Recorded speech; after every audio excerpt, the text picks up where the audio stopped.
The self-proclaimed unvaccinated Marjorie Taylor Greene has a little bit of explaining to do to her constituents, because as it turns out, according to her financial disclosure forms that she submitted on August 13th, she owns stock in 3 of the major pharmaceutical companies that are actually manufacturing these vaccines.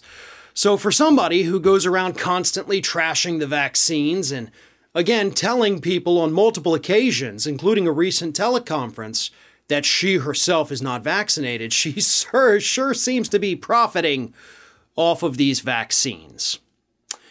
So here's the thing. We know this because, one, her primary challenger, a woman by the name of Jennifer Strahan, revealed this.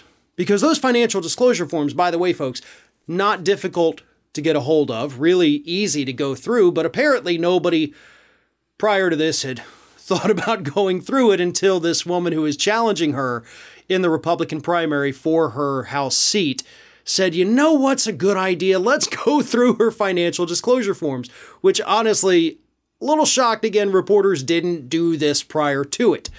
You know, it seems like a kind of thing that would be important, especially to show the hypocrisy of Marjorie Taylor Greene, because that's what this boils down to.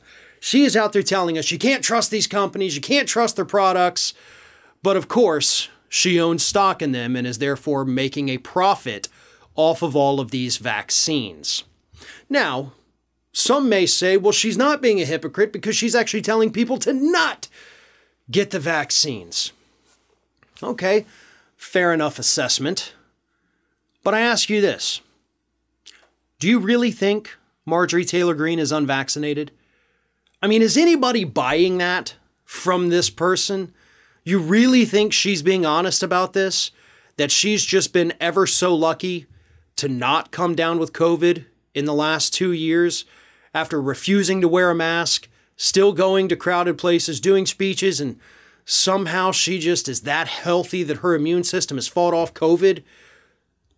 I seriously doubt that. I mean, maybe she's telling the truth for once.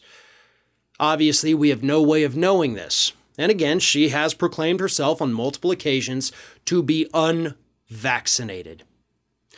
But the fact that she owns this stock, that she is actually profiting off of this pandemic, is just further proof that members of Congress should not be allowed to own stocks.